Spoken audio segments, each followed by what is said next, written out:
হাসরের ময়দানে আল্লাহ তাআলা যখন ফেরেশতাদের মাধ্যমে আগুনের শিকল দিয়ে টেনে জাহান্নামকে হাসরের মাঠে এনে দাঁড় করাবে, মনে করেন এখানে আইনা রাখবে, আমরা সবাই তাকাবো, এরকম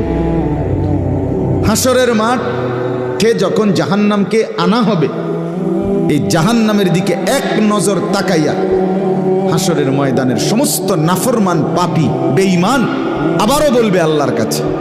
রব্বানা আখিরনা ইলা আজালিন করিব, আল্লাহ একটু সময়ের জন্য দুনিয়াটা আবার ফেরত দেন, হায়াত আবার ফেরত, সময়গুলো আরেকবার দেন, আরেকটু সময় দেন, নুজিব দাওয়াতাক, আপনার সব কথা তখন মেনে নেব, ওয়ানাত্তাবিউর রুসুল, আপনার রসুলদের আনুগত্য করব। আল্লাহ বলবেন না, না বান্দা,